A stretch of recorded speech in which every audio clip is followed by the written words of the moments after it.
ನಮಸ್ತೆ, welcome to family logs. ಆರುಷಿದ್ದು 3ನೇ ವರ್ಷದ್ದು ಬರ್ಡೇ ಆದ್ಮೇಲೆ ಫಸ್ಟ್ ಟೈಮ್ ಕ್ಯಾಮರಾ ಆನ್ ಇಟ್ಟು ವ್ಲಾಗ್ ಮಾಡ್ತಾ ಇದ್ದಾನೆ.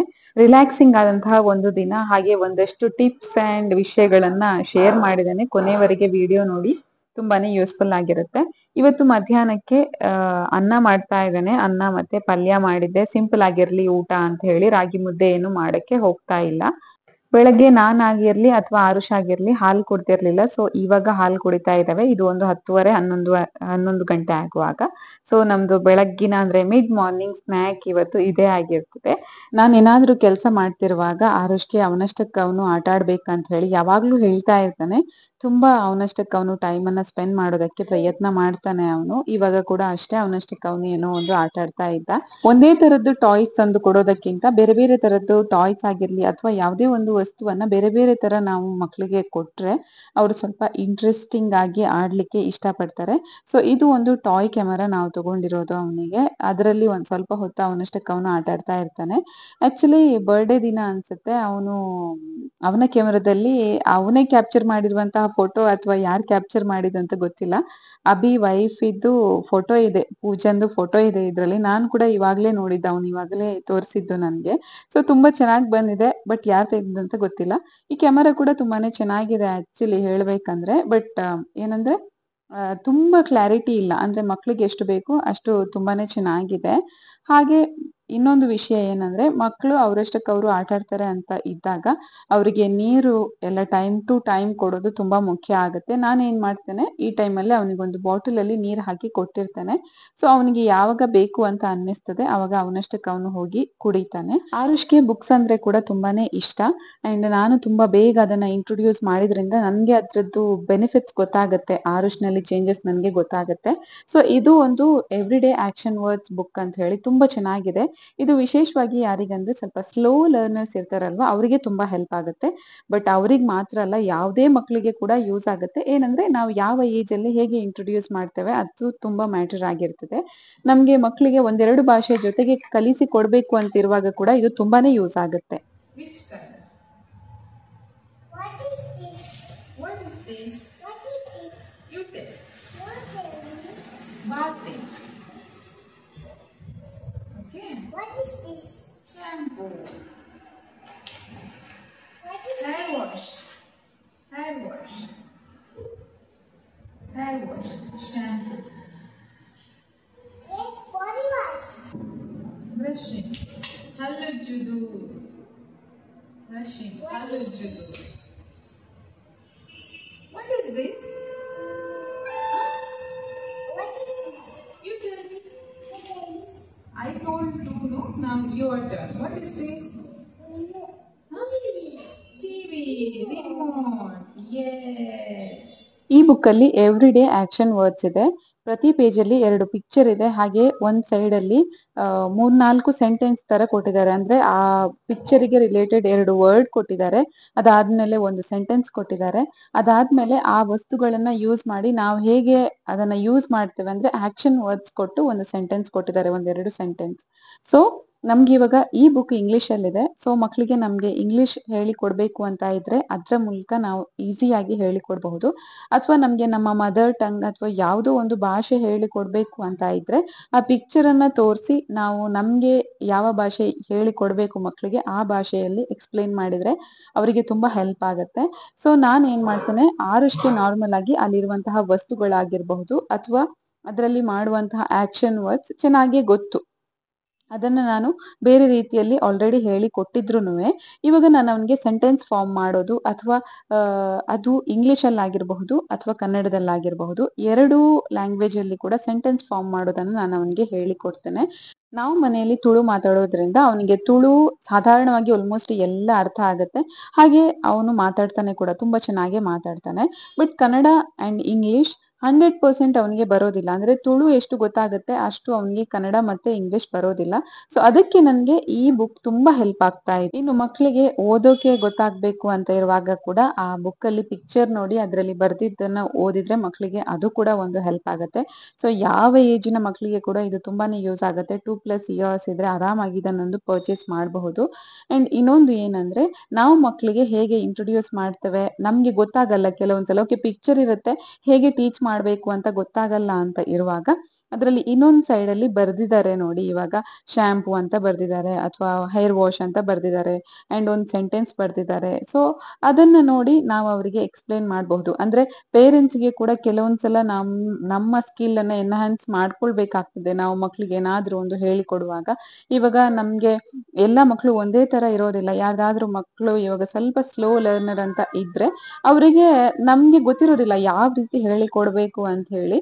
ಸೊ ಅಂತವ್ರು ಈ ಬುಕ್ ಅನ್ನ ಯೂಸ್ ಮಾಡಬಹುದು, ತುಂಬಾ ಹೆಲ್ಪ್ ಆಗುತ್ತೆ. ಮಕ್ಳಿಗೆ ಒಂದಷ್ಟು ವರ್ಡ್ಸ್ ಗೊತ್ತಾಗುತ್ತೆ, ಅವ್ರದ್ದು ವೊಕ್ಯಾಬ್ಯುಲರಿ ತುಂಬಾ ಚೆನ್ನಾಗಿ ಇಂಪ್ರೂವ್ ಆಗುತ್ತೆ, ಅವರಿಗೆ ಒಂದಷ್ಟು ವರ್ಡ್ಸ್ ಗೊತ್ತಾಗುತ್ತೆ.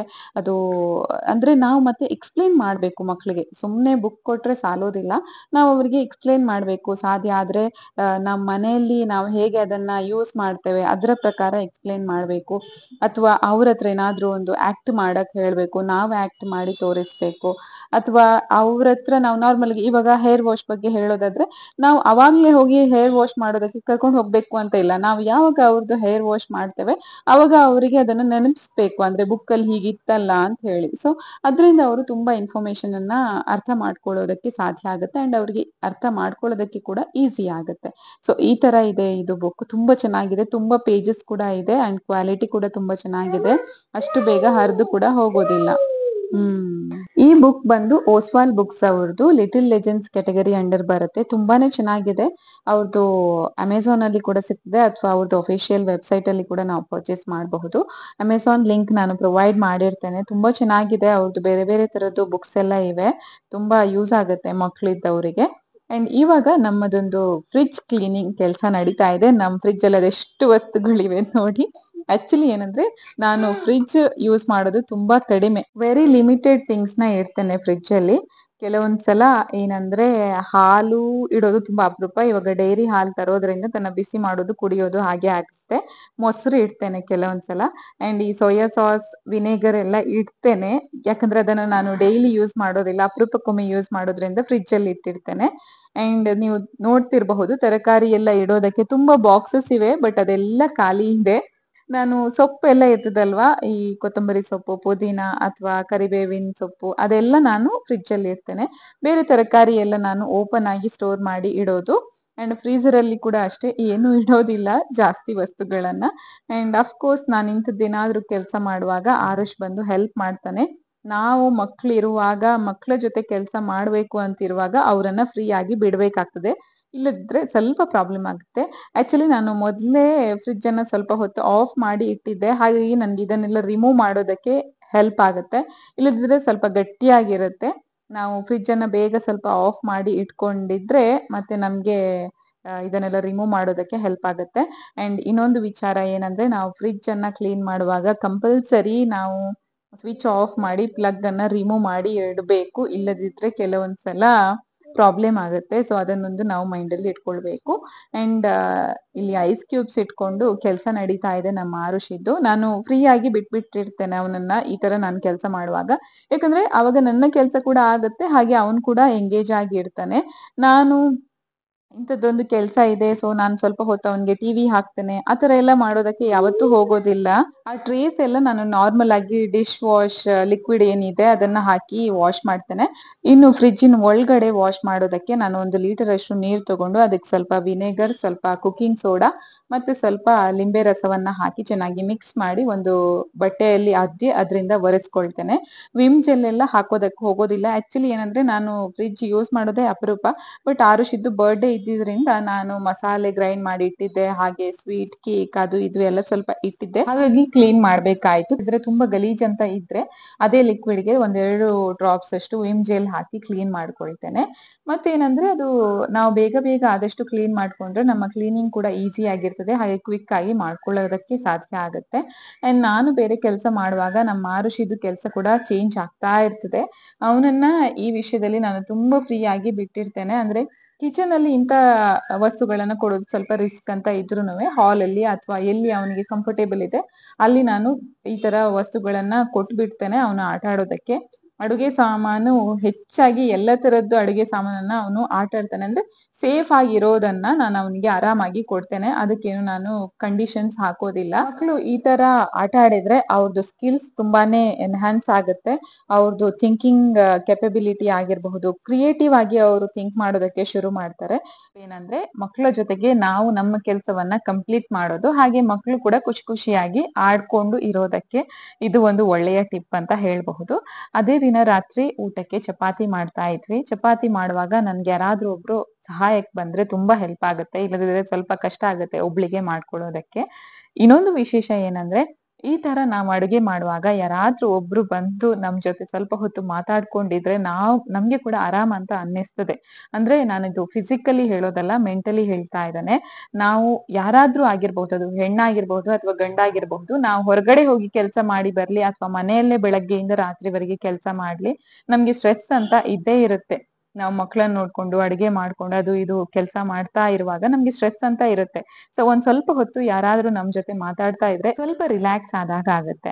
ಮತ್ತೆ ಬಾಂಡಿಂಗ್ ಕೂಡ ತುಂಬಾನೇ ಚೆನ್ನಾಗಿ ಬೆಳೆಯೋದಕ್ಕೆ ಸಾಧ್ಯ ಆಗುತ್ತೆ. ಇದು ಗಂಡ ಹೆಂಡತಿ ಮಾತ್ರ ಅಲ್ಲ, ಅಮ್ಮ ಮಗಳು, ಅಪ್ಪ ಮಗಳು, ಅಮ್ಮ ಮಗ, ಅಪ್ಪ ಮಗ, ಅಥವಾ ಅತ್ತೆ ಸೊಸೆ ಆಗಿರ್ಬಹುದು, ಅಕ್ಕ ತಂಗಿ, ಅಣ್ಣ ತಮ್ಮ, ಯಾರಾದ್ರೂ ಪರವಾಗಿಲ್ಲ. ಯಾವ್ದೋ ಒಂದು ಕೆಲ್ಸದಲ್ಲಿ ಜೊತೆ ಸೇರಿ ನಾವು ಕೆಲಸ ಮಾಡಿದ್ರೆ ಅಷ್ಟು ಹೊತ್ತು ನಾವು ಏನೋ ಒಂದು ಮಾತಾಡ್ತಾ ಇರ್ತೇವೆ, ಏನೋ ಒಂದು ವಿಷಯವನ್ನ ಶೇರ್ ಮಾಡ್ತಾ ಇರ್ತೇವೆ. ಸೊ ಇದು ನಮ್ದು ಸ್ಟ್ರೆಸ್ ಕಡಿಮೆ ಮಾಡಿ ರಿಲ್ಯಾಕ್ಸ್ ಆಗೋದಕ್ಕೆ ಹೆಲ್ಪ್ ಮಾಡುತ್ತೆ. ಸೊ ಇವಾಗಿನ ಈ ಬಿಸಿ ಸಿಟಿ ಲೈಫ್ ಅಲ್ಲಿ ನಮ್ಗೆ ಟೈಮ್ ಸಿಗೋದು ತುಂಬಾ ಅಪರೂಪ. ಸೊ ಸಿಕ್ಕಿದ ಟೈಮ್ ಅಲ್ಲಿ ಈ ತರ ಸ್ಪೆಂಡ್ ಮಾಡಿದ್ರೆ ಒಂದು ಒಳ್ಳೆಯ ಅಡಿಗೆ ಕೂಡ ರೆಡಿ ಆಗುತ್ತೆ ಅಂತ ಹೇಳ್ಬಹುದು. ಅಂಡ್ ಟೇಸ್ಟಿ ಕೂಡ ಆಗಿರುತ್ತೆ ಖುಷಿ ಖುಷಿಯಾಗಿ ಮಾಡಿದ್ರಿಂದ. ಸೊ ಇದಾದ್ಮೇಲೆ ನಮ್ಮ ಆರುಷಿದ್ದು ಸ್ವಲ್ಪ ಸೇವೆ ಇರುತ್ತೆ. ಅದಾದ್ಮೇಲೆ ನಮ್ಮ ವ್ಲಾಗ್ ಇಲ್ಲಿಗೆ ಎಂಡ್ ಆಗುತ್ತೆ. ಇಷ್ಟೇ, ಈ ಒಂದು ವ್ಲಾಗ್ ಅನ್ನ ನಾನು ಇಲ್ಲಿಗೆ ಎಂಡ್ ಮಾಡ್ತಾ ಇದ್ದೇನೆ. ಇಷ್ಟ ಆದ್ರೆ ಲೈಕ್ ಮಾಡಿ, ತುಂಬಾ ಇಷ್ಟ ಆದ್ರೆ ಸಬ್ಸ್ಕ್ರೈಬ್ ಮಾಡ್ಕೊಳ್ಳಿ. Thank you for watching. Bye bye, take care.